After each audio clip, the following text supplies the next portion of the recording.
Hello, Steve. Hello, Jill.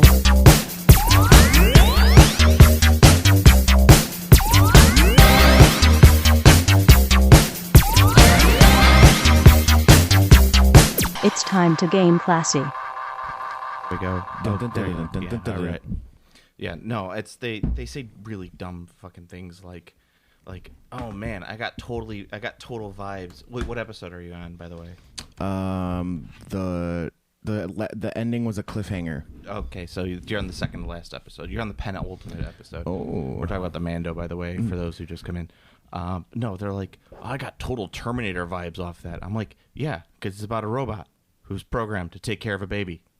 That's pretty much the plot of Terminator. Yeah. I'm like, well, Terminator 2. Well, yes. I'm like, there's nothing, not a single thing in the Mandalorian that's original. It's all ripped off of everything else. They deconstruct everything that you love in pop culture and they put it into a show. Now, I'm not saying that's bad, but yeah, they made a pretty good cake. Yeah, they made a good cake. But to say that it's it's like, oh, I got I got Terminator vibes from that. I'm like, no, you didn't get Terminator vibes. You watched Terminator. That's what you did. Yeah.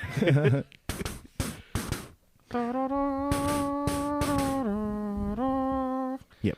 No, it's like I like the show, and I like that show. Mandalorian is at its best when it's just ripping off Japanese cinema. Yeah. We've said that. I think I've said that on the podcast. And there ain't nothing wrong with that. There is nothing. That's what George Lucas did in the original Star Wars, and that's like why a lot of people like it. Yeah. It's because he took something that people didn't know that they liked. It's a reskin. Yeah. Well, and that's exactly it. It's like when someone says like, I really like 40K Munchkin. Oh yeah, so you're a big fan of Munchkin? No, I just like 40K Munchkin. Yeah. It's like well. It's like the people who can only play Star Wars Monopoly. Yeah, I only play Star Wars games. I only play Star Wars games. It's like I only play Star Wars Monopoly, but it's the same thing, but it doesn't use Imperial credits. It doesn't have credits, and it doesn't have little Millennium Falcons for the apartments. No, they don't. Oh, yeah, for the apartments. I was like, no, they use little metal figures for that. Yeah, I think I still have my original from way back, and the really good Star Wars there Monopoly. was the really good one. It was it had the little pewter figures in it. Yeah, and then it had the hotels were Millennium Falcons, and the houses were they looked like Hoth shield generators. Yeah. Not the boob nipple gun. No, not the boob and gun. Well, because they looked like the Hoth shield generator, but like they looked like one discus. Yes. So when you put them all four, they looked like the whole thing. Yeah. That doesn't really work in the whole like galactic. Like, is there capitalism inside Star Wars? I don't know. Yeah, there's shit tons. It's not really capitalism. They're always talking about credits and like buying things, and there's like trade. Yeah, I mean, but it's not really like racist stereotypes. Yeah, there's racist stereotypes. I guess there's. There's a fucking trade federation. Yeah. Is that regal? I mean, the entire saga opens up with a fucking trade blockade. God, I don't know. So yes, the fucking prequels, man, they're so bad. I took my daughter, 8 years old. They're all pretty terrible. Everyone said, and the prequels are for children, though. My 8-year-old daughter couldn't sit through any one of the prequel movies. She gets about 30 to 45 minutes in, and she's done. I would counter that with all the Star Wars movies are for children. Yeah, well, I mean, yes, but I mean, specifically, they say that. But my daughter can sit through the original trilogy. She should sit through the sequels. The prequels, though. She can only sit through like half hour, 45 minutes, and then she gets so bored out of her gourd that she can't watch any of it. Most wiener kids like the prequels, but well, that's what I'm saying. Is like, but my daughter, perfect example of someone who cannot sit there. Revenge of the Sith. Everyone, Revenge of the Sith is great. Oh, it's so blah blah blah. I'm gonna jerk off on her. But it's like, but he has the high ground. It sounds like you don't have the high ground. It doesn't. Now. It's like you get through that whole opening sequence, like with the spaceships and the Star Destroyers and everything, and it's like this whole big epic battle. Fun begins. Yes, and they're fighting in an elevator shaft for some odd reason, and then all of a sudden it's just like, cool. And then right after that happens, it's like the movie grinds to a halt, like just stops. And it's Anakin talking to Padme or talking to Obi-Wan, and it's boring as sin. And at that point, like my daughter's mind just goes, like I can't, like it's I get like that because that movie's boring as shit, and people are like, oh, I like it. I know you probably haven't seen Rise of Skywalker yet, right? No, you're probably not going to see it, at least until you get a nice bootleg of it. Yeah, I'll see it when it's either bootlegged or on a streaming thing. Yeah. I mean, it's fine. The movie makes absolutely no sense, but whatever. It's a Star Wars movie. It's not supposed to make sense. It's a Star Wars. Like if my my biggest problem with it is like it's like Star Wars and hyperdrive, so it's just everything's like boom, boom, boom, boom, boom. And you're just kind of like, all right, whatever. There's a bunch of things happening. Just shit getting thrown at you, and you're just like, all right, I'm along for the ride. The Emperor is pretty sweet, though. Yoda, I have to use the Force to repair my broken body. Absolute power. There's a chair there. I'll sit there. It's the perfect size for my tiny body. The dark side leads to powers that some would consider unnatural. I love the Emperor. The Emperor has grown to be my favorite character. He's pretty funny because he's me. If I just reveled in my evilness, like it's just like yeah. The attack on my person has left me scarred and deformed. Exactly. Yeah. I don't I am the Senate. I don't care about the prequels, but man, do I love prequel memes. They crack me up. They crack me up too, but I think it leads people into a false sense that the prequels are good. I don't know. If I watch it might change the viewing experience to watch one of the prequels again after having seen like the mountain of memes. Well, I've done that, and it's not. I mean, it's not going to improve Phantom because and that's the other thing. If you notice, there's like never any memes for Phantom Menace. It's all memes for the second and the third one. Yeah. Well, Phantom Menace is. Are you an angel? I'd like to think that Lucas was watching Jingle All the Way, and he saw Jake Lloyd, and he's like, "That's my Darth Vader." That's my Darth Vader. And his goiter just like wiggled. Little George Lucas came out of it, and he's like, "Start the reactor, George." Another George Lucas head, and he's just like, "George, use the dark side of the Force to repair your broken body." Well, one of the things I was reading some thread somewhere, and people were like, people think that George Lucas had nothing to do with Empire or Jedi. No, he was there in the editing bay the entire time. George Lucas is more of an editor than a director. I mean, he didn't direct those movies, which is that's true. Irving Kershner and Dennis Marquand. Yeah, but no, not Denny Mark. It was Dennis Marquand, whatever. But it's like, have you? He didn't edit those movies. He didn't edit the first one. His wife did, and his wife made it into something that people could watch. The second two movies are edited okay, but look at the prequels. The prequels are edited like shit. No, they're terrible. The pacing awful. is just all over the place. Like you could actually, as I said, grinds to a halt. You could probably make those movies much better just by shaving like. I don't know, like 2 minutes off every scene. 2 minutes off every scene. I don't know. It's probably about right. No, those movies would be infinitely better if you just took out all the talking. Like if you just the took dialogue out, is pretty took out atrocious. all the talking, those movies might be And good. you know what? But it's proven by the Clone Wars cartoon that would work. Yeah. And just have the fighting. Yeah. Actually, I kind of want to see that now. Just remove all of the dialogue except from those for what movies. Mace Windu says. This party's over. Well, you have to leave a few choice bits, like Mace Windu saying this party's over, Count Dooku saying perhaps we should test our skills with our lightsabers, then the Emperor doing absolute power. Yeah, so you have to leave a few key. What about when the Emperor and sand? You have to leave the sand line in. Well, what if you leave in the part where the Emperor says what after like they nail down Count Dooku and he's like, now kill him. Yeah. Oh no. What you do? You cut everything out, but you leave. Do it. That's what it is. Do it. Yeah. Leave that. So yeah. So an edited like art house version of the prequels, which has almost all of the dialogue removed, except for a few like really and like we could have. I'll be watching your career with great interest. So most of the lines we save, I think, are going to be the Emperor lines. Yeah, but because he's the only one who gives like a good performance in that movie. There's still going to be some solid ones, I think. Yeah. Well, that's one of the problems with Rise of Skywalker. Speaking of like really weird lines, is that all the Carrie Fisher stuff is so green screened in from other scenes that she has recorded. Mm-hmm. You could literally see the matte lines around her at certain points, and like, well, I mean, like someone like me who's looking for it. I mean, they do a decent job hiding it, but I mean, like I was looking for it. I was like, oh, I can see the matte lines. But she's like, she comes in there because Tarkin was pretty impressive in. Yeah, but that was CG. Carrie and they had someone acting as Tarkin, and they just literally put his face.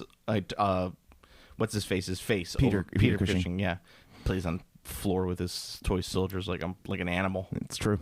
But they put it over the guy's face. So I mean, there was something to work with. With Carrie Fisher, I literally think that they just like like cut her out of the film and then like pasted Someone her. was just like with scissors. Yeah, like they just actually used old film and were just Yeah. like cutting the cells out. Like, where'd you even get this? We filmed it digitally. We're gonna put it in. We're gonna scan it in. Yeah, but no, it's like Look, but, I've got a little Carrie Fisher. but all of her lines are very like reactionary. Like what? No, and it's just like you could tell it's from other scenes where she's had that in, and I'm laughing my ass off because I'm like, the first time you watch it you don't notice it, but the second time you watch it you go like, oh, this is silly, this is fucking silly, and like there's a lot of over the shoulder shots where you can like see someone like standing in for her head or something, or she's shot in the dark so you just see her silhouette. You know what It's they not actually her. you know what they should have done, and they could have very easily done this. Have her on a fucking ship. Have Kylo Ren's fucking evil Sith starfighter behind her. She looks up and he just fucking nukes the ship and she blows up. Doesn't say anything. Just gets killed. Yeah, you could have done that, but it like she has more to do with the plot in this movie. Right. But what I'm saying is that if you can't do that right, well, yeah. don't do it. Well, I mean, what they should have done was in 8, they should have had her do the Holdo maneuver instead of that would also have been fine. Laura Dern, and then have Laura whatever. Doesn't matter. There's many things they should have done, There's many things that they should have done. Well, it's like this, but is it all doesn't matter because the Mando. the Mando. Bong, bong. Yeah, it's got the. It even has the fucking spaghetti western Yeah. music. Yeah, well, it's. I mean, it's fine. I enjoyed it. I'm gonna do a rewatch. I like the Mando. I'll be probably watching it again. Well, I mean, I did that. I watched The Expanse. I finished the new season of The Expanse, which you are in protest of, which is fine. Not The Expanse, but just Amazon. I'll acquire it illegally. Yes, cost Jeff Bezos that $10 or whatever it's gonna. Whatever it is. Yeah, whatever it is. But yeah, that was really good. It followed the book fairly well, and also Witcher. I'm 4 episodes. I saw into the first Witcher. episode of The Witcher, which I really liked. Yeah. Well, let me tell you this. You may have figured it out already, but I didn't figure it out till episode 4, and then I had to go back and rewatch it because I was like, oh, now this show makes sense. Because before I was watching it, I'm like, what the fuck is going on? So all of the stuff with Yennefer happens way long ago.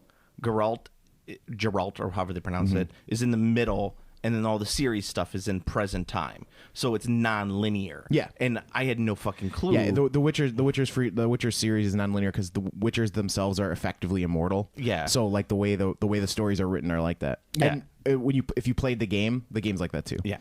I never played the game because I tried playing it once, and I'm like, this makes no sense. If I push forward, I should go forward, but instead I gotta like type in a command to go fucking forward. What? Kind of just keyboard nonsense. Oh. It's like I just want to play with a controller. Can I play this game with a controller? No. Well, fuck this. Well, you can play Witcher 3 with the controller. Can you? Yeah. I didn't. I don't. I think you. I think I knew that, but I only have it on Steam. Witcher 3 Wild Hunt. It's available on PlayStation right now for Yeah. $15. I don't want to pay $15 for a game that's like 12 years old. It's not that old. It's only 5. It's only like 4 years old. It's 2019. When did it come out? 2015. Did I don't know. Maybe we'll see.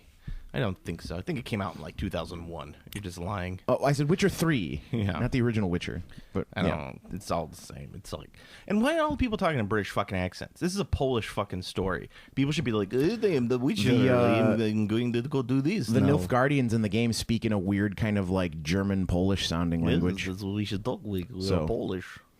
If that makes you feel any better. Yeah. The Nilfgaardians, yeah, they're your people, Yeah, that's and everyone in the show hates them. Stolat.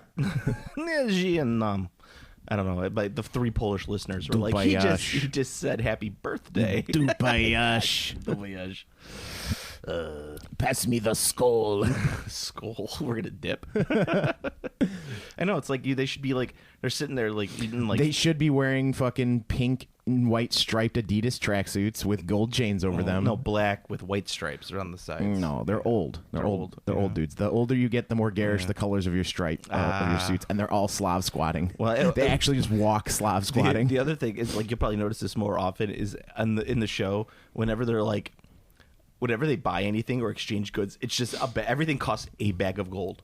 That's how much it is. He's like, it'll be, and I'll give you 100 Imperial credits to kill this monster, and Geralt's like 150, and then he just hands him a bag, and it's just like, How do you know that there's 150 in there? Like, you just said 100. If he said yes, would you have opened up the bag and taken out 50 coins and then handed it in the bag? No, everything just costs a bag. It's like, give me a flagon of ale. He puts a bag of coins down on it. It's like, what the hell? They do that in the game. Do they really? Yeah. Is that a thing? Yeah, whenever you get money or like payment for any of the jobs, they just toss a bag to you. It's like, that's hilarious. but I mean, if it's like a set amount, like, it's like, like. Well, you can haggle. You can. But I mean, that's the thing is, that's like, one of the fun parts of the game. If you haggle, it's like there should be like the person should go, wait a second, I got this bag, it's made 100 coins in there, I got to put 50 more in there. Just give me a second. Put 150 in there. Well, maybe merchants in the Witcher universe have several bags of coins. They keep it by weight, and they know which one is which. They'll be like, right pocket is bags of 50, left pocket's bags of 100. It would make more sense then if they created some sort of denominations of coins, so that you have like, say, a 50 coin and a 100 coin. I think they're called crowns or whatever. 100 crown Yeah. coin and a 50 crown coin. I need 50 crowns. It's almost as if they need some sort of denominations. Nah, they just have bag. Nah. Well, if you toss a coin to your Witcher, whatever that song is, you haven't. Oh no, you haven't heard that one yet. You only saw the first episode. So when the minstrel comes in and he sings his like Witcher song. Oh, I've heard. I heard the minstrel's pretty great. He's all right. I mean, he doesn't. My problem is that I'm a little old school when it comes to my fantasy, and he sings a little bit modern day for like a bard. I mean, I don't know if it's different in the game. Don't get me wrong, because I'm not. I haven't encountered him yet. So Jaskier. But you know, he sings kind of like a little more modern day than like a typical minstrel who'd be like, dun dun dun dun dun dun dun dun. there once was a man named Ragnar the Red. Yeah, exactly. Singing about the lusty Argonian maid. Yes, But that's Skyrim though, Skyrim, right? Yeah, okay. Wait till they make the Skyrim TV show. that was the Ragnar the Red is also from Skyrim. The bards. That was one of their bard songs. Yeah, I never. That's the next thing. It's like, you like Skyrim and all your things. Now watch Skyrim on Netflix. That's right. Yeah. Skyrim's finally been ported to everything. You would love it though. Oh, I'd watch it. Yeah, absolutely. You love Elder Scrolls. I don't know how they would make it good though, because like I don't know. Like I was talking to someone about it too. Like what you do in Skyrim is not like the things that normally are like things you. I don't like because it's open world. Like that game is more of a Zen game. You're just like you're wandering around and just doing random crap. Yeah, because it's like I'm gonna collect turtle tongues. Right. You It's know? like it's just a mega time. That's like a World of Warcraft thing. Right, it's like a mega time killer, and like you're like, oh, this is pretty cool. Like I'm going through this mountain, like I found a cool sword, like sweet, and you just like you just play. It's kind of like a, it's a sandbox. Yeah. Well, I mean that's what. But you're not really in it. You're not really in it for the story. No. Like the story's there, but it's like it's kind of like the story's almost background radiation to the game. So I guess you could do a pretty cool Elder Scrolls show. I don't think you could do like a Skyrim show. Well, that's the I think like one of the problems is like watching the World of Warcraft movie, which was a fine movie. It was very the World of Warcraft movie. Some kid is going to see that when they turn like 10 or 12, and that's going to like really define their fantasy love. And that's great. That's what it should. That's what it's kind of there for. It's kind of like Beastmaster or. Oh man, I love Beastmaster. Or what's another word? Crawl. Yeah, like Crawl. It's like one of those ones that's like where you're just like, oh yeah, I love that movie growing up. It's like World of Warcraft. The World of Warcraft movie is going to be that for someone, and I appreciate that. But it's like all the big overarching story that's like the World of Warcraft movie or the World of Warcraft game. You never really participate in. They're kind of like, hey, you got to go to this map area and fight in this conflict that helps. Yeah, a bunch of things are happening around you. Yeah, and you're just kind of like, okay, and you just go up there and you like kill a bunch of skeletons, and you're like, what's my reward? Here's a bag. Yeah, a bag. Here's your bag of gold, and you're kind of like, you're just like click through all of the dialogue because you don't really give a shit because you just got to get to the next. You don't want to read it. You don't want to read it all, and you're just like, oh god. Yeah, I'm not reading all that. Yeah. It's like, what about the drawn eye? Oh, fuck this. I ain't reading all that. Nah, I ain't reading click, Let me get to the raid. The only time I ever read the dialogue was in Mass Effect so I could have sex. Well, Mass Effect, all the dialogue was narrated, so that's true too. It was all acted out. Everything was narrated, so it didn't matter. Even the appendices, and that was one of the things that one of my favorite things about Mass Effect was a lot of games have like appendices and bestiaries and glossaries and that kind of stuff, and then I usually don't bother because it's like just sitting there like reading like dry text. The Mass Effect one actually has a narrator. If you open up one of the bestiary things and you hit there's a button where you press it and like the narrator reads it. So it'll be like, the Saurians are one of the interesting races on the Citadel, and it's very like David Attenborough like Nat Geo style. So like that I actually did, and I was like, oh, this is pretty cool. I can sit there and like relax and listen to this guy just like read about various sci-fi things. It's like every game should do that. Well, I mean, I still say Mass Effect is one of those games that can be ported to a miniatures game and do very well. Especially maybe not now.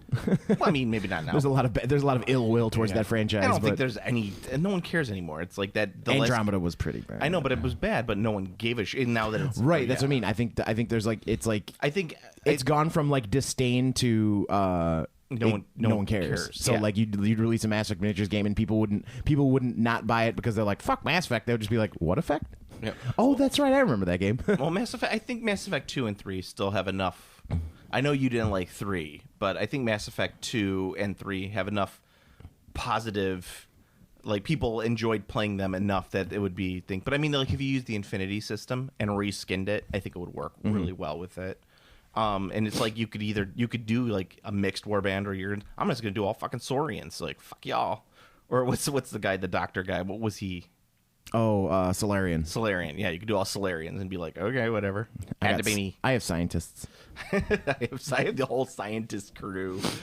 Oh God. So anyway, welcome to Game Classy. We're 20 minutes into the podcast, literally. Yeah. We're recording in the land where weather doesn't matter anymore. Welcome to Chicago, the land that snow forgot. No, this weather doesn't matter. It's just there's no weather patterns. It's just whatever. It's just whatever. It's like whatever weather feels like today. What does it feel like? 60 degrees today. All right, then we're gonna. What was it yesterday? It was really cold. It was about the 40s. Today's in the 60s, and tomorrow's gonna be in the 30s. So, great power to you. Yeah, and we're gonna see how long I can last in this podcast before my throat gives out, because I've had a sore throat for the past week and a half. Terrific. I know. I'm not sick anymore, but I just have a sore throat still. It's from all of the weed I'm gonna be smoking when it becomes legal in Illinois. I would like to see the baby. Show me the baby, you cowards. Show me the puppet. I want to see the puppet, you cowards. Give me the puppet. I'm taking this home. One thing I did want to talk about was Herzog, no, you can't take that with you. It's mine now. It's mine now. I am one with it. I have had sex with it. You can't do anything anymore with it. I wanted to talk about what Doug sent us. Doug Griggs. He sent us that the Protectorate of the Menoths. Oh yes, my broken body. Oh man, that's so pathetic. Yeah. So there's one of our listeners. So thank you, Doug, for sending this to us. It's a Facebook post, I guess, for Warma Horde's like trading group. It's a local minis buy sell trade group. Oh yeah. And they're like, hey, I'm going to sell off these War Machine Protectorate of Menoth. It's $2,500 worth of miniatures. I'm going to sell for $400. And then he was like, in the spirit of season, let's do 200. Yeah, there were crickets for 3 weeks. Yeah. And then he posted in three weeks after the initial posting and dropped it to $200. Mm-hmm. That is super pathetic. And I was looking at it like, there's stuff that's, still in box. There's the big altar or whatever it is. I think it's a fantastic deal for some great role-playing miniatures. Not really, though. Because, what are you going to use Menoth for role-playing? Let's just stick with Dungeons and Dragons. What are you going to use them as? Eberron. They would be great for, I think one of the cities in Eberron, basically, their entire force looks like those guys. Oh, yeah? Yeah, I haven't played Eberron, so I guess you might be right. But, I mean, yes, it'd be great for that, but it's sad and pathetic. And I keep telling people, it's like War Machine is dead. No one wants to play War Machine anymore, or I should say, the people who play War Machine are still going to play War Machine, but the player base is going to dwindle because A, the new edition blew, B, the price point for entry is way too fucking high. Well, now it's not. But I mean, in terms of you got to buy all the books, you got to get your starting miniatures. It's not like a small game anymore. You have to have 50 odd figures to play, and you have a hyper competitive play base, and it's not worth playing. So I mean, it's kind of. It would be the hyper competitiveness would be fine, except that game revolves around game ending combos. So like if you go to a tournament, like if you've never played before and you go to a tournament and you get killed every single time the other person takes their first turn, you probably won't play again. Yeah, and there's nothing to like make you feel good about that. You know, there's you're just like you just lose immediately, and you're like, oh, I lost because I didn't even know that was a thing. Because you're like, wait, that guy can do what? And he's like, yeah, so this is going to ricochet here, and then he's going to use this power, and he's going to go here. This guy's going to hit your Warcaster, and your Warcaster takes 17 damage, and he's dead. And I was like, oh. Well, I guess I'll take my carefully painted army and put it back in my bag now. I'm gonna go back to playing with my Nurgles, or like literally any other game. my Nurglemens. Yeah, so the instant win condition of killing the Warcaster is like a huge problem for that game. That win condition doesn't work in a game that's not designed like you know what. If War Machine was on the size scale of Shadespire and you played 2 out of 3, no one would care. Then it would be fine. Yeah. Because if you had like a few Warjacks and then like your Warcaster, and then if your Warcaster died, you lost the round, but you played again immediately. Like if it was designed to be played like that, that is how the game would need to be structured to function the way it is. Yeah. Because then it wouldn't matter if your guy died in your opponent's first turn because you'd be like, oh shit, and then you'd reset up immediately and be like, man, I gotta avoid that. I don't want to get hit by that again. So I think I am officially done with Underworld tournaments until next season once Malig is gone. No, seriously, I played in another tournament and someone brought Malig and it was just Maligged out. He just won everything. And it's just like, well, what's the point?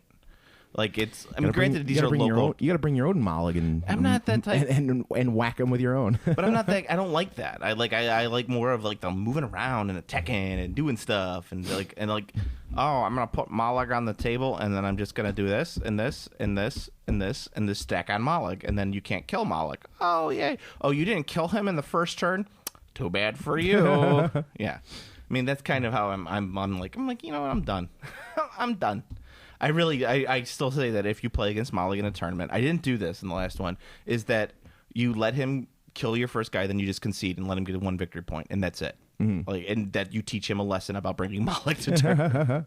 So that like when he does that, you do that first one, and you let him do his second one, you do the same thing again, and then you're like, you concede. You're like, I'm done. You get your 2 victory points for this fucking game. Mm-hmm. Good for you. You're not going to win the tournament. Just tank him. Mm-hmm. I like it.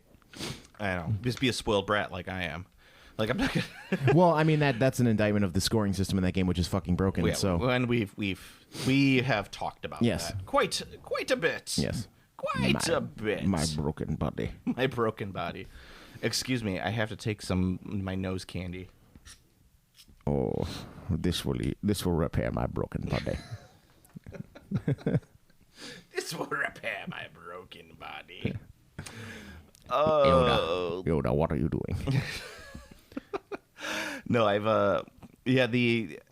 didn't do too much with the gaming wise since I played in an Underworlds tournament. That's about it. I've been doing a lot of printing on my 3D printer lately, and that's been a lot of fun. So aside, I did build a resin Titan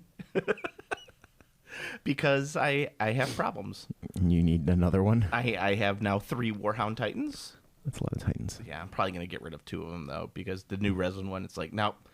Infinitely superior to this. I don't need anything else on this.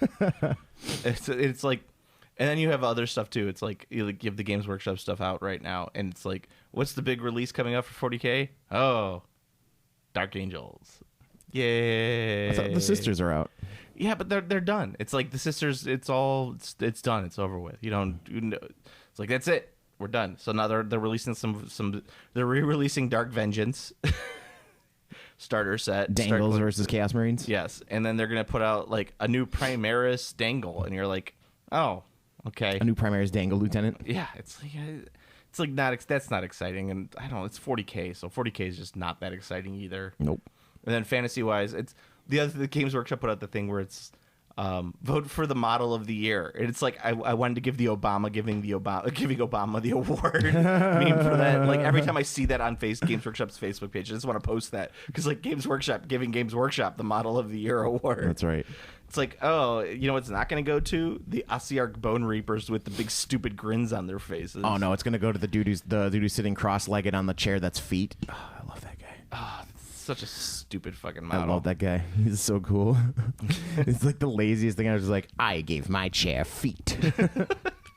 It's like, he's not even going to use his magic to have the chair float. No, he has to give it legs and animate the fucking legs on that shit on there. Well, the concept of it is that there's multiple like souls and stuff inside each thing. So that means that like one or more souls are inside that thing and they're just feet. So he's like, get up, come on, it's time to go.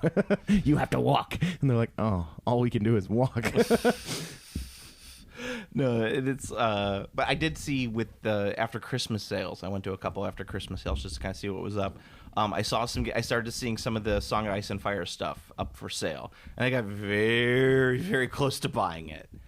The only reason why I wanted to buy it was because it was the free folk, so the barbarians north of the wall. I'm like, these make some sweet barbarian figures for Dungeons and Dragons. Like they got two really cool giants in there and cool. a bunch of fucking barbarians. But I'm like, of course I know how to use it. What are you, James Corden? No, it's what's his face when the hot redhead was like, you even know how to use it? And he's like, of course I know how to use it. You sound like your accent sounds like James Corden. Oh, well then he sounds like James Corden in that moment. Whatever his name is, Jon Snow. Jon Snow, because that's what Jon Snow. That's Jon Snow's line delivery. Whenever I hear that on The Witcher, where they call him the White Wolf, I'm like, hey, that's Jon Snow. It's not Geralt. Geralt of Rivera. Gerald. Like, let's just do that. To make people upset. It's Gerald of Rivera. Of Ravinia. No, Rivera. Yeah, because it's supposed to be Riveria, so we say Rivera. It's like when I order a chile relleno burrito at El Famous. I go, one chile rellenos, please. Rellenos. Yeah, I just would like that. I would like 4 chicken fajitas and chili rellenos, please. Yeah, you heard me. And a tomato. Tomato. I think I'm gonna start doing that at work. Oh god. Yeah, an enchilada. I'm trying to come up with ways of trying to troll people with the Witcher stuff, because there was already that controversy because I guess they wanted to make Ciri a actress of color, or just someone other than white, and people like lost their shit. And I got that you don't even need, that doesn't matter. You don't need most of those people probably have never even heard of The Witcher. They just heard like, what, a white character is being recast as a black one? Yeah, well, I mean, people get I think people are upset because they're like, listen, I don't care if they don't describe her, but they specifically describe her in the books as white. So it's like, no, it doesn't matter. It's fantasy, unless they all have Polish accents. But no, they all have British accents. So it's already thrown out the window. So let's not just give a shit about who we cast as this. But I got to figure out a better way of trolling these people who say shit like that. I mean, they already do it to themselves. I mean, they do, but we got to figure out a way of popping the bubble. That's what I got to figure out, is how to pop the bubble. I don't know. That should be our 2020. I think all of those dudes are still too angry about Star Wars. So you'll need to give them some. You'll need that. I think there's gonna be there needs to be a distance of time when they get angry about the next thing. But by the time they're angry about the next thing, The Witcher's gonna be out of the spotlight. So they're gonna be like, The Witcher. No, I'm mad about this Coca-Cola ad that had 2 women kissing. Yeah, they get so fucking stupid. Like, the best thing to go on right now is to find people who hate episode 9 and tell them how much you love episode 9, and people who hate episode 8 and tell them how much you love episode 8, or like they'll say like, or yeah, it's just the best is you're just like, no, it was good. It was good. And they're like, well, this doesn't make any sense. I was like, yeah, it did. Or people who say like, I loved episode 9. Episode 8 was terrible. And you go, oh no, episode 9 was awful. Yeah. Episode 8 was great. And to just watch their heads go, yeah. just be a contrarian. It's fun. Yeah. You're like, no, that's pretty good. I mean, because I legitimately liked The Last Jedi. I mean, granted, you could take the entire Casino Planet sequence out, and I would have been fine with it. But that doesn't mean like I'm gonna hate the movie. But that's Star Wars. Every Star Wars movie has a large, significant chunk of the movie that you could take the fuck out of the movie. Every Star Wars movie, all of them. No, not Jedi. What can you take out of Jedi? Everything after leaving Jabba's palace. I love that scene where they're on on Jabba's skiff, and it's like bump, bump. And they're all looking at each other, like giving the head nods. It's like Family Guy does the best bit with that, where they're just like they keep going around and around and around with that. It's just so good. It's so good. I love that entire sequence. I love the entire movie. It's everything after Jabba's palace. Like you get out of Jabba's palace, and you just cut to the end of the movie, and you're fine. Oh no, the entire space battle over Endor is great. Yeah. I mean, even Endor's really great, where it's like, "You rebel scum." Ewoks are fine. The fucking part where they're running around with C-3PO is like a god. That makes sense. They worship C-3PO as a god. It's not about making sense. It's about things you could cut from the movie.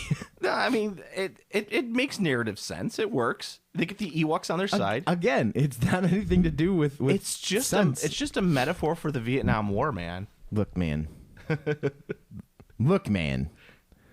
The Casino Planet is the equivalent of that. Then it's a metaphor for something. No, it's the Ewoks work just fine. Empire, everything in Empire works.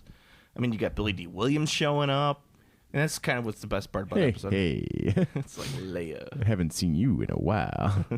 you got a lot of nerve coming here. It's fine, but just finding those people and then just doing that to them online, or it's like, what did I say? Oh. The guy who was in With Nail and I, Richard Grant, he plays like a an imperial officer, right? And he's like, I served the emperor in the old wars, I'll serve him in the new ones. I'm like, it'd be really great if, and I was talking to my brother about this, I'm like, it'd be really great if they like made him blue and made just like, they didn't call him Admiral Thrawn, but this kind of alluded to it, that he was Thrawn, right?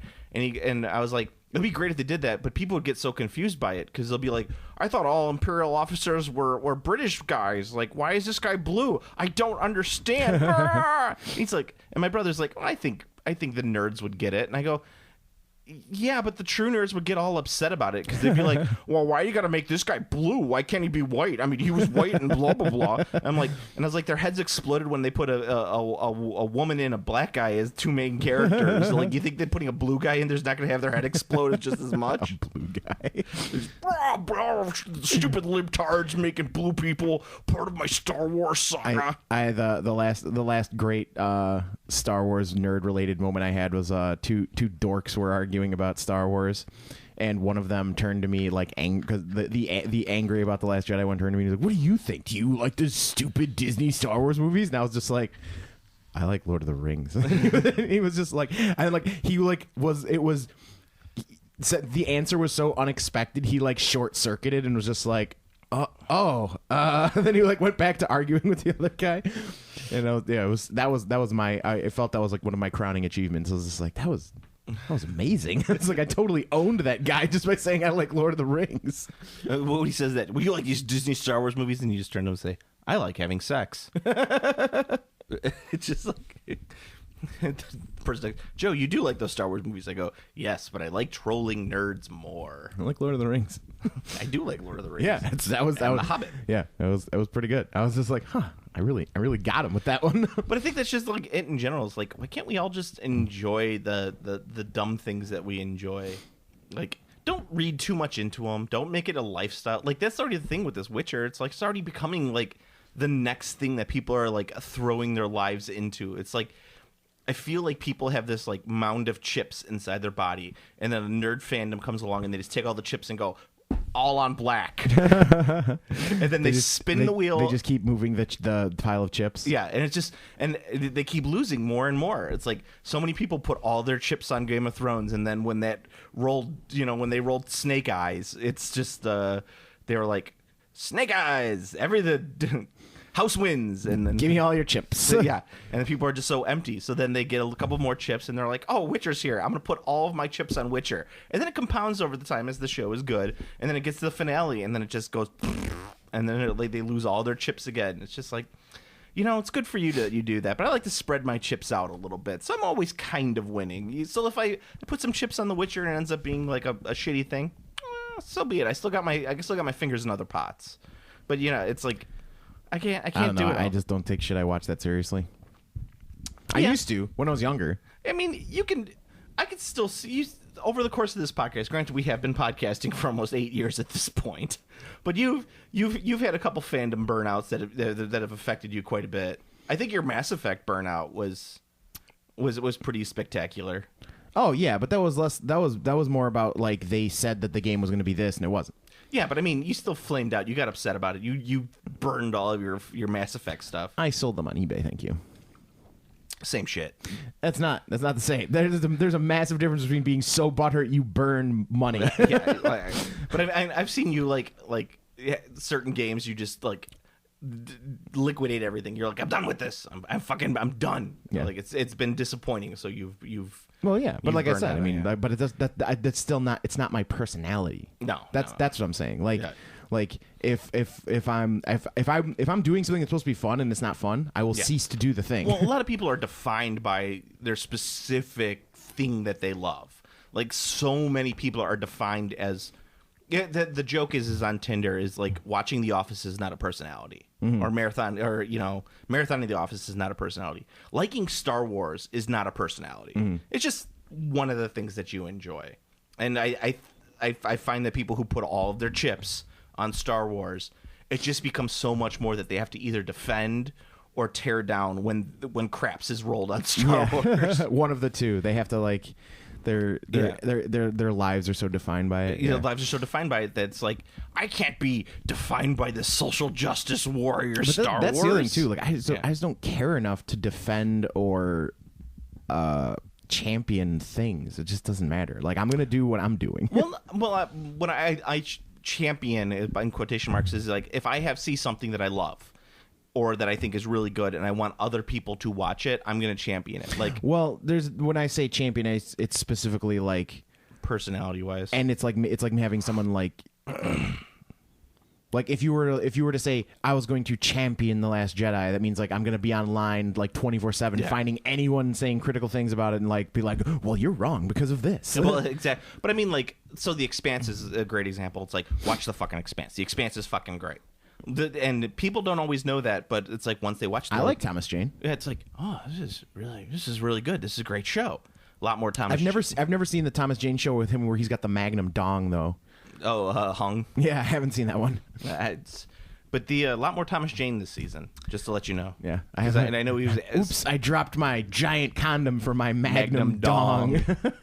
So anyway, I started blasting. So you're just gonna do Frank memes this entire time? Can I offer you an egg in this trying time? You ever watch Always Sunny? It's a great show. No, I've never seen it.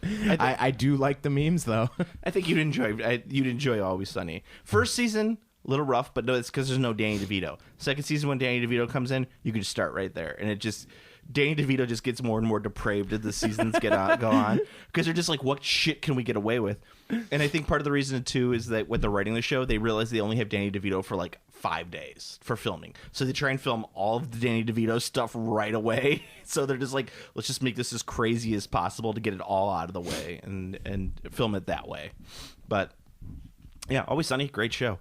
But yeah, I like small things that I get to champion and be like, you should watch this. This is great. And then it gets too big, and I'm like, I don't like this anymore. Too many people like this. That's fair. I don't know. That's my personality. It's like too many people like a thing. I don't like it Then anymore. you can't like Star Wars. I'm not saying Star Wars is my favorite thing anymore. I'm not. Well, and that's also the funny thing is because you have the Mandalorian and you have the Last Jedi. The Last Jedi is the epitome of Disney. Throw shit at the screen. Lots of stuff for little kids. It's porgs and cute things and women characters and blah blah blah blah blah blah blah, and people of color and all that. And then you have the Mandalorian, which is fine, but it's like a lot of white people in the Mandalorian, not a lot of women. But there's Carl Weathers. Yeah, I mean. And there's that big lady from UFC. Yeah, I wanted to crush my skull with her thighs. Yeah, you want to do some crush porn on your? Well, I mean, it's not gonna be porn. It's be a snuff film because she's gonna crush my head like a watermelon between her giant thighs. Step on your testicles type thing. Yeah.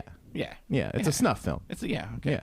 But it's very traditional Star Wars where it's like, hey, the female's the side character, oh, the black guy's the side character. Oh, this white guy, which is actually, he's not actually white, but I mean, like, he's faceless. But it's like a lot of white people are like, no, the Mandalorian's white, like, type thing going on there. A lot of projection going on there. It's very traditional in the Star Wars telling of it. I think I didn't really catch that vibe. But I shouldn't say Pedro Pascal's not white, but it's like, you know, not like a white Anglo-Saxon Protestant. Yeah, I didn't really catch that vibe. It seemed like there was a lot of different. That's because different you and people. I can see things and we're like, oh, there's a lot of different people. People project, Steve. People project. It's like, it's okay that there's a black guy in the show because he's just the sidekick. It's okay that there's a woman in the show because she's just the sidekick. She's not a main character. Like, The Last Jedi, Rey's a woman. There's a lot of people who get upset about that. I see. Yeah. So there's projection. A lot of projection on that. So that's why it's like, people are like, oh, The Mandalorian is this great fucking show and blah, blah, blah. And Last Jedi's bullshit. Yeah. I mean, there's a lot of that. I mean, I don't know. Now. I like the Mando. Yeah, I like the Mando too. But it also goes back to an earlier thing that we've said in Disney Plus. I saw another fucking article. Gargoyles deserves a gritty reboot. I almost sent it to you. The thing that it doesn't make any sense. It's already gritty. It's like it's the grittiest kids show that's ever existed. There is no children's program that's ever been like as close to being like an already gritty property than Gargoyles. People don't understand that things are for children. Yeah, and like Gargoyles, I'd say Gargoyles pushes that line. It's like it's definitely like the closest thing to like. But even as a 35-year-old adult, and if you go back and watch Gargoyles, which you watched as a kid, yeah, it's still a kid's show. It's still a kid's show. It's not for you. Like, and I think that's what a lot of people just can't get through their head. Some things are just not for you. Like, you can passively and watch it and enjoy it. Everyone's living in the past, so like they want a Gargoyles that's now for them. Yeah. Like it was for them, and they want it to still be for them. It just doesn't make any sense. Well, and that's the thing too. I want new shit, and you know, like I saw a thing. The most brutal thing I saw a couple days ago was that this year 80% of the box office revenue was Disney. Oh yeah, yeah. And I was just like, well, there we go. That's it. Hope you like Star Wars movies forever because they're just going to keep releasing them because you're going to go see them because that's all that there is.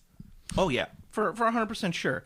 You know but it goes back to they're talking about Star Wars. It's like people say like, oh, this Mandalorian, it's so mature and adult. I'm like, it's not really. It's like, my kids could watch it, and I don't have a problem with it. It's not like it's uber violent and glory. Like, people are like, I want a Stormtrooper TV show that's like Saving Private Ryan. It's like, my kids can't watch that. They're not. Disney's not going to do that. It also isn't Star Wars. Like that's not how. Like Star Wars is for kids. Regardless of that, like it's that. Like that's so out of the universe of Star Wars because like they don't use bullets.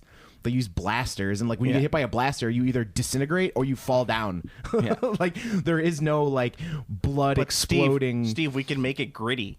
We can make it a gritty reboot. That was Rogue One.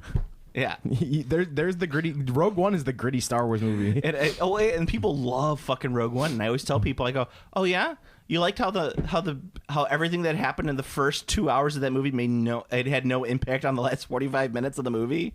And they're like, "What?" I'm like, "Yeah, like watch everything that happens in like the first 2/3 of the movie has no impact on everything that happens at the end." And they're like, "But." No, it's because that movie. The first part of that movie is the crew assembly, and then the heist. It's a heist movie. It doesn't even matter. Like the crew assembly part doesn't even matter. Like all that stuff doesn't matter. It has no impact on the last 45 minutes of that movie. You watch the last 45 minutes of the movie, and you're like, oh, okay. But the crew put together, the crew wouldn't be there if they didn't assemble them in the beginning of the movie. You could have done it. And there's Mads Mikkelsen. There is Mads Mikkelsen. He's like the kind of the best part of the movie. I love Mads Mikkelsen. But yeah, nothing in the first 2/3 of that movie, any impact on the last third. Like that movie is two scripts smushed into one. Really shouldn't exist. I like that movie. It's fine. You like the reason why you like that movie is because of the last third. The last third of that movie is excellent. Is the wisecracking robot and the part with the two dudes with like the spinny swords and the guy like running around like not getting blasted and the dude with the giant chain gun, is that in this last third? Yeah. Nice. Yeah. Oh, the one. Oh no, the one sequence where he's fighting like the stormtroopers or whatever it is. No, that's not. But I mean, there's good sequences really inside cool. there, but it has no. Like you could take that part and put it into the last part, in the last third, and no one would have known the difference. Well, I mean, in that regard, then the same thing could be said for like pretty much Jedi. Like Return of the Jedi is the same way because you could just have the last battle and like nothing in the. Well, no, because you care about the characters. No one gives a shit about any of the characters in Rogue One. I mean, that's subjective. Well, you care about the characters because you've had 2 other movies to start caring about the characters. Right, but it's a progression of the plot in Jedi. So you care about Luke because you spent 2 movies with Luke. But if that's the, I mean, yes, then there should never be a prequel because the story's already written. Well, that's what I've been fucking saying. Prequels are awful for that matter. But that's like it's like you care that Han gets rescued from Jabba's palace because you spent 2 movies liking Han and growing to love the rapscallion. Because I actually would have liked. I think I was talking about. I think Solo would have been a dope movie if they just tried to not shoehorn Han Solo as the character and just made him like a random smuggler dude, like I don't know, Dash Rendar, and then just you could still have Billy D, and then well not Billy D, but Billy D, Childish Gambino, and then just do that movie as is, and just not do any of the like shoehorned like Han parts. I think that movie probably would have been pretty good. Yeah, it would have been great. Like you didn't need to do that, but I've already talked about why that movie is such a fucking problem. I like that movie. It's like it's fine. It's not anything, but I'm not going to champion it. I'm not going to say like everything that happened to me, everything interesting that happened to me, defined me as a character, happened in one weird day. Solo, a Star Wars story. Yes. Wow, this is such a weird moment for me. This is a really character defining moment. So is this. But it's kind of one of the funny things too. It's like when you look at like Solo, like look at Han Solo's story arc as told through the movies. Like you have Solo, where all of these things that are echoed into what happens in the original trilogy and The Force Awakens happen in this one movie, like in this one heist job, and then nothing fucking happens to him. Yeah, he's just sitting in that cantina the whole time. He's sitting in that cantina. Like, he has no character progression. He's literally defined by that one story, and then everything else that's like the original series happens. Yeah, he's just sitting in that. He goes from Solo to sitting in the cantina and just waiting for Greedo to show up. And then it's like, and then you have The Force Awakens, where it's like, it happens 30 years later. It's like, yeah, he got married with Leia. He had some falling out. It's like a little bit of story progression, but really nothing major happened. Like he's doing the same thing again. He hasn't really changed that much as a character during that time. I mean, a little bit. I'll make some allowances on that, but it's fucking silly. It's fucking silly as shit. Get off my plane. Get off of my plane. We don't negotiate with terrorists. All right, so my throat's really starting to hurt now because I've been talking for a while. But anyway, go to Planet Arbitrary. Damn it! It's 2020, Steve. What are your New Year's resolutions? Did you paint everything? Everything would be playable. Yes. Is everything playable now? Yes. If you look, that's the. Yeah. That's the. Those what about all your Hellboy minis? Those aren't mine. Oh, those aren't yours. Oh, no, okay. Those aren't mine. What about all your Fallout stuff? Those are being painted as we speak. Oh, you're not painting those. But if you remember correctly, I said I wouldn't have any of my own unpainted miniatures. and I just like a good lawyer, I adhered to the exact letter of what I said while defiantly standing against the spirit. Defiantly standing against the spirit. It's very true. What's your New Year's resolution? I don't know. To die in a spectacular fire. Spectacular fire. You're going to finally burn down this apartment complex, Steve? No, it needs to be spectacular. You're going to burn down your work? I don't know. There has to be something. Like Hindenburg style. You get a big hot air balloon. I need reporters screaming about the humanity of the situation. The humanity. Yes. I mean, like when you think about the Hindenburg, a lot of rich people died. Rich Nazis. Rich Nazis died. It's not really that big of a loss. No, not at all. Yeah, I'm sure some schmoes who were just working still on the news. Hindenburg. Yeah, the Death Star janitors. There's those guys. Yeah. The fucking installing the toilet main. Yeah, you think a stormtrooper knows how to install a toilet main? Yeah. I have to use the Force to repair my broken body. Death is a concept invented by the Jedi. I don't even know how to spell it. Have you heard the story of Darth Plagueis the Wise? That's some of my favorite prequel memes are in that sequence where he's just like, he says like, ironic, he could save everyone but not himself, and then like it's like Palpatine's inner monologue. He's like, this kid's so easy. He's gonna ask me, is it possible to gain this power? And it cuts back to Anakin, and he's like, I see. So the lesson is the quest for too much power can totally destroy you. Thanks, Chancellor. I really learned a lot from this. And it just says executive producer George Lucas. Yes. Movie over. Do you think that the Emperor, like, just like wanted to have some fun times with Anakin, like bang him? Yeah, I'm not saying that there's anything wrong with that. He I'm would just have. He would have. It would have happened already. Yeah, but you think they did? No, you don't think they did? No. Maybe it was like one of those things where like when he came back as Vader and he's like, Vader, you were a 10, but now you're a 2, and I don't bang 2s. Or do you think like maybe he installed like a fleshlight into Darth Vader's suit? I don't think so. No, I think the Emperor's he's too highbrow for that. Yeah, because I mean, Anakin still had a torso, right? I mean, like does he was like mostly torso, he was part like, of a leg and an arm. Yeah, he had like he was stumpy, is what he was. He Yeah. had like. Do you think that like okay, he probably didn't have his penis was probably burned off by the lava. Let's just go there. Yeah, but do you think he still had a butthole? You think he still pooped? He Vader pooped? He likely had a colostomy bag, like I mean, that little rectangle thing. That I mean, like he still pooped, right? Oh yeah, yeah. It's yeah. not You just poop in a bag. Yeah, he's pooped. Like, do you think that he? I mean, he's in the toilet at Empire, so like he's clearly pooping. Well, emptying his poop bag. His poop bag. Yeah. Yeah. I mean, he probably didn't eat like real solid food anymore. No, he was probably eating baby food, like RoboCop. Like RoboCop. See, this is the quality conversation that people tune into. Yeah, so he probably did eat fucking baby food the entire time. Like, do you ever think he was like, I would like a Darth steak? Like, he still had teeth. Like, at the end of that Jedi, you saw that he had teeth. Yeah. He could still chew. I mean, RoboCop had teeth, though. Yeah, that's true. But RoboCop was also... It's the digestive system where you can't put the... That's the thing. It's not about your teeth, it's about the digestive system. There shouldn't have been anything wrong with Darth Vader's digestive system. Like, well, I mean, if Murphy, his asshole got burned up... Not Murphy. What was his name? Yeah, Murphy. Yeah, Murphy. Right? Yeah, Murphy. Call me Murphy. He had a bunch of bullet holes put into his digestive system. He had a bunch of bullet holes put in everywhere. Yeah, he probably couldn't recover from that. It's like... You're doing a lot better than the guy from the opening of RoboCop.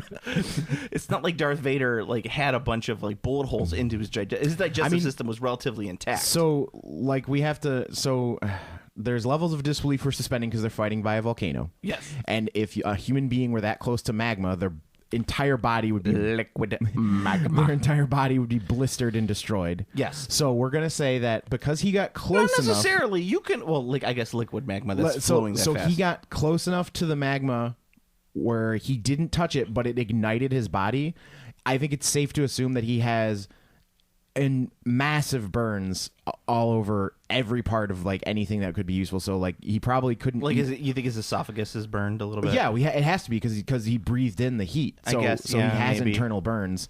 So he probably has to eat squishy foods just so his like body doesn't. Yeah, but his stomach probably still works. It probably like hurt though.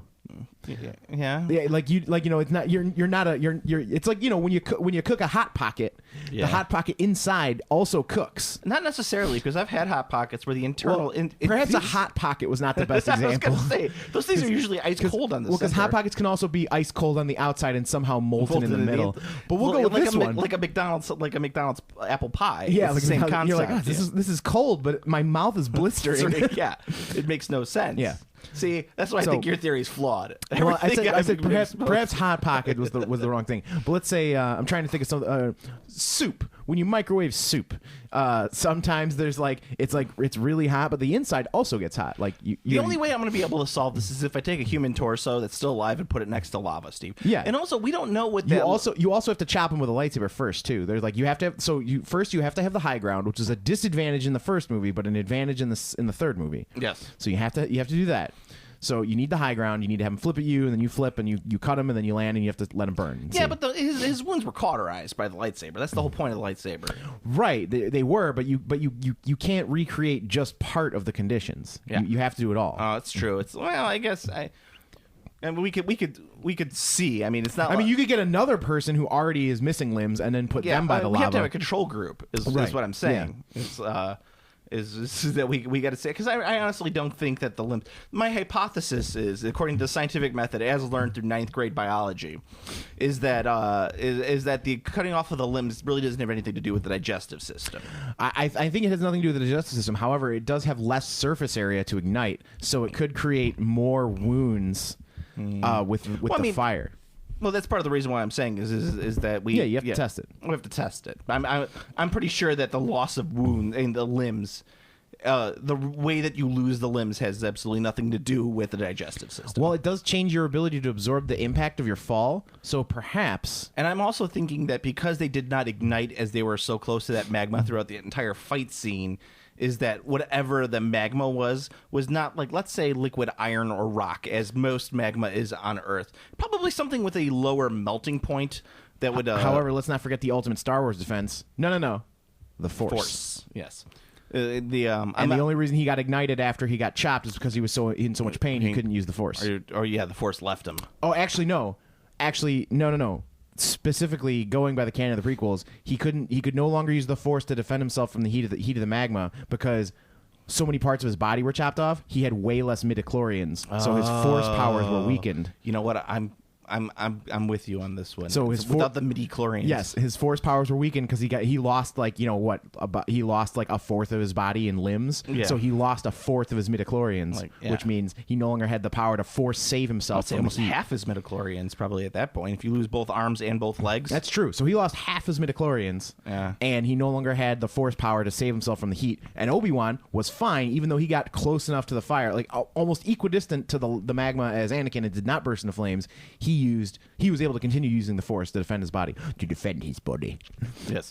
So like the midichlorians, those are they make like little sound files for your phone, right? Yes. And also, I really hope that the next trilogy goes into Lucas's vision, which is going to the microscopic world and meeting the Whills. The Whills. Yeah. Have you heard that interview? Please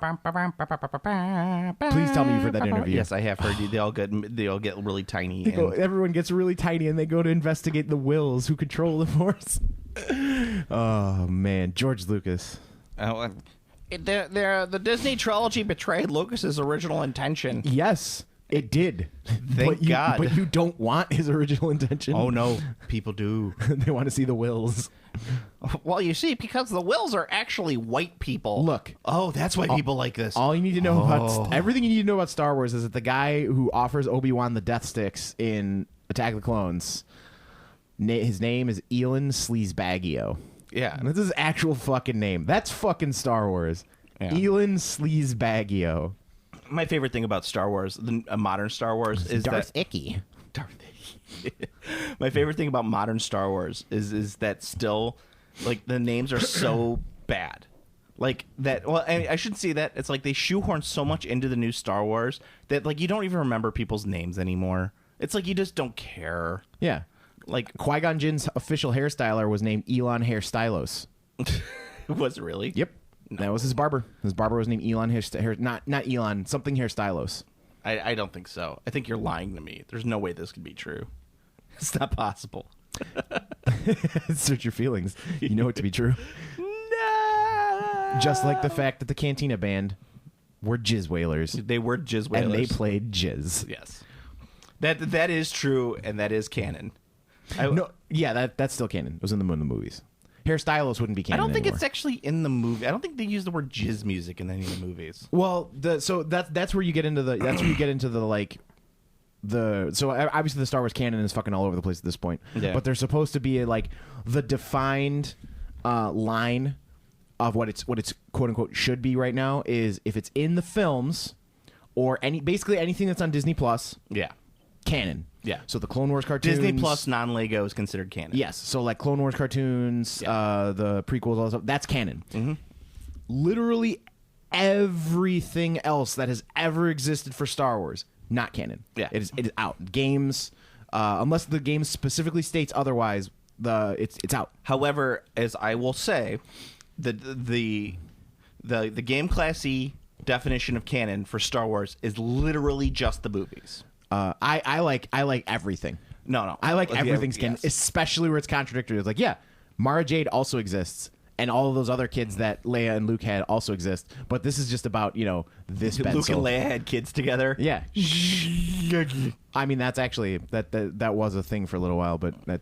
They never actually had kids in the canon. That only existed for one book, which was The Splinter of the Mind's Eye, and they never had children though. I thought they did. No. I'm pretty sure. I thought someone wrote. I thought there was a story written where in between. If you want to go everything is canon and you want to include internet slash This isn't fiction, slash fiction. I'm just gonna say if you want to, I'm okay with that, Steve. I mean, I'm kind of okay with it now too. I wasn't thinking that, but now I kind of am. That's where I'm thinking that you came up with this idea. No, I kind from. of am. Well, no, because I could have sworn that there was something that was done. Like if you want to go with Rule 34 pictures on the internet, I could have sworn there was something in between A New Hope and Empire that had Leia and Luke extrapolated the relationship to be married and with a kid. I don't think that they ever extrapolated to have married and with kid because there was one book and Splinter of the Mind's Eye, and it was a weird book. Okay. And they actually eventually some of that stuff from that book made it into canon. Okay. Or canon of the time. So no. My thing is always going to be is that unless it is in a movie, I'm not talking all the movies. I'm talking just Skywalker saga movies. So that excludes Solo, it excludes Rogue One. and no Mando. No Mando. Nope. The only thing that matters is the episodes 1 through 9. That's the only thing that matters when it comes to canon, because essentially then it's like you could just Dave Filoni. I love him. He loves his Star Wars, but you know what? He gets his Clone Wars stuff. He takes his books. He takes that all very seriously, and he puts it all in there. But you know what? It's a fucking TV show. It doesn't matter. And here's the reason why: is because if I talk to my father about Star Wars, my father literally only knows Star Wars, Empire Strikes Back, A New Hope. He doesn't even know Return of the Jedi. He doesn't even know A New Hope is the name of Star Wars. Yeah, it's just Star Wars. It's Star Wars. Well, it's Star Wars. You have And Star Wars, Empire Empire Strikes Back, and Return of the Jedi. Yeah. That's canon. And that to my father is how I'm going to describe canon, because I'll even give you episodes 1, 2, and 3. And 7, 8, and 9, because I'm going to be that old fucking guy like my dad someday. And someone's going to say well, on the Clone Wars cartoon, I'm like, what the fuck's a Clone Wars cartoon? You mean Attack of the Clones? I mean, that's the second movie. Well, no. In the movie, in the TV show Star Wars Rebels, I'm like, what the fuck is a Star Wars rebel? The rebellion from the first movie? Yeah. It's well, yeah. So getting to the roundabout point here. So how do we classify something like Figure and Dan and the Modal Nodes? Because they're definitively in A New Hope, and their name is Figure and Dan and the Modal Nodes. They're jizz whalers and they play jizz music, but that's not specifically stated in the movie. No. So how can you? They're just the Cantina Band. So yeah, they're just that weird group of aliens in the cantina. Yeah, That's with the penis heads. That's their official canon. They play. They kind of look like butt heads, and their mouths definitely look like anuses. I don't think they look like penis heads. No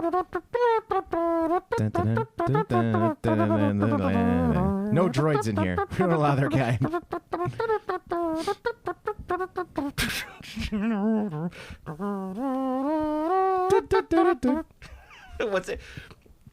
What's the other song that they play that?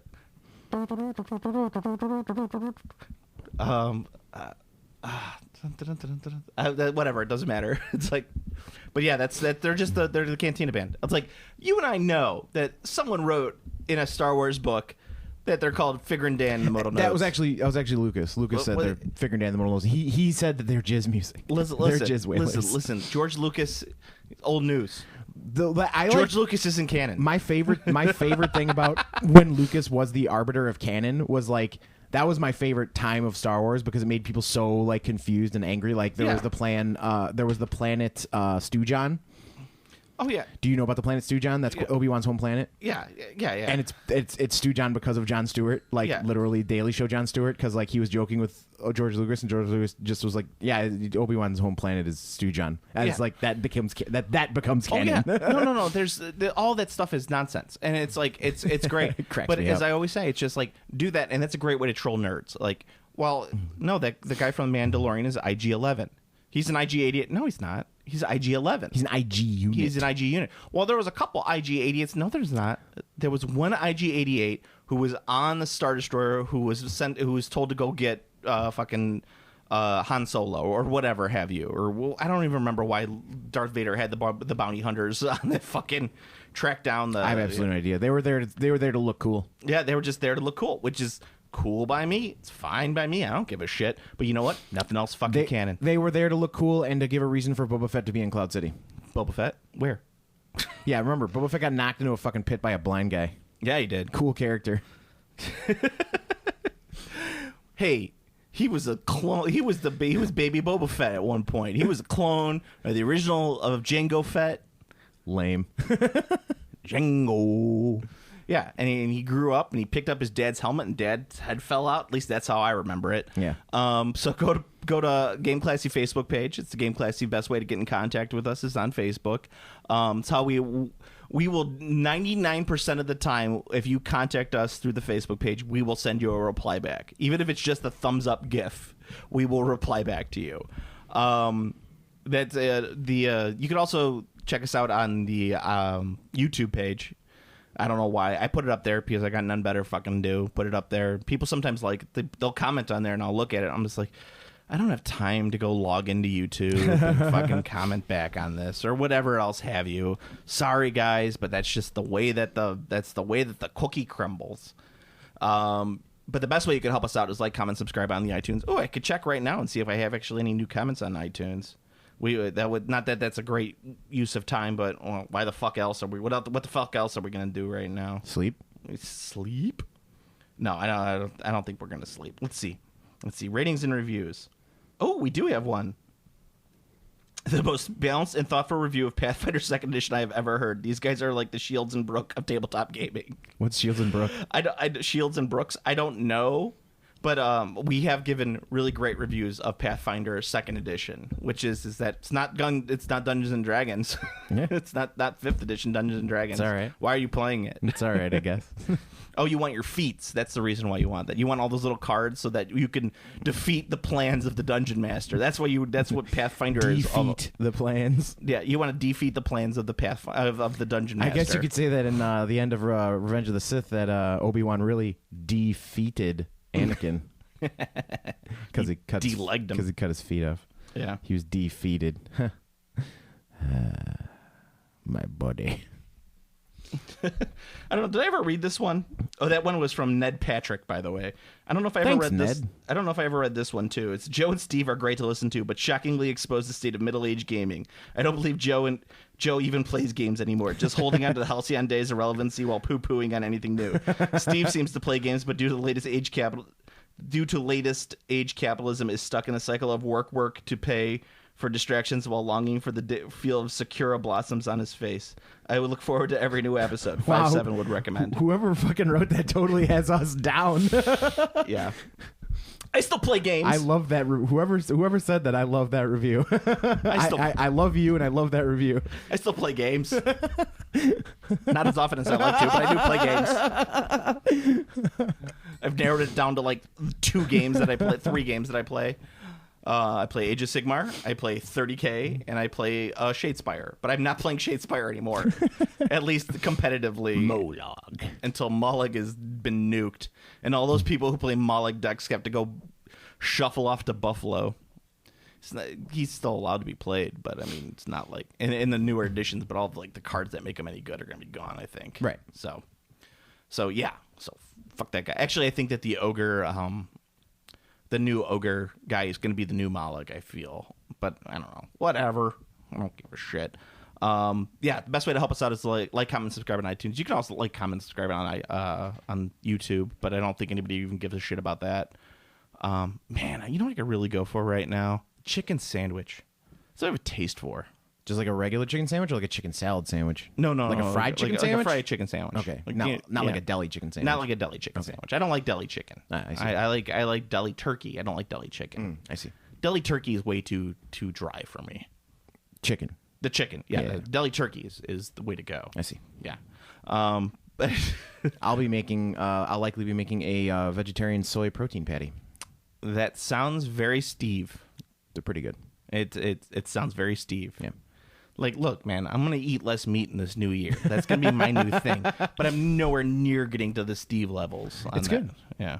It's good. It's Do you still eat meat, or are you done with meat altogether? No, You've gone vegan. I haven't. I'm not vegan. I just haven't eaten meat in a long time. Yeah, you've gone vegetarian. Yeah, I still do eggs and milk and all that, and cheese and that stuff. Yeah, and then like I mix up sometimes. I found I found the actual, in my opinion, optimal cheese, because I've tried a bunch of the vegan cheeses and like I like regular cheese. I think that the actual, like, if you're using it for something, the mix that produces the best flavor and texture is a mix of vegan and real cheese.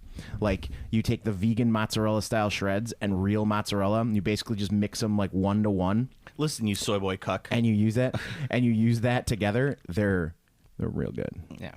Listen, I'm not going to replace my real cheese. I don't want to replace real cheese either. I know. No, I'm not even suggesting that, but I'm saying that, like, the mixture. I don't like mixing in anything with my cheese. It was really good. I thought, because I didn't have enough. And the reason I discovered this is it's serendipitous. It's like the discovery of penicillin. It's like I had not enough regular mozzarella shreds and not enough vegan mozzarella shreds to top my my delightful pita, and I was like, well, I guess I could just use both. And then I used both, and I was like, this is incredible. I must tell the people. Listen, I shit a lot on British culture and British foods, but I'll stay. Good Stilton is a good Stilton. I'll stick by my British cheeses. Like, there's a couple good ones. I mean, they're pale in comparison to some Italian and French cheeses, but they got a couple good ones. I really like brie. I love good brie. Stilton's good too, though. Yeah.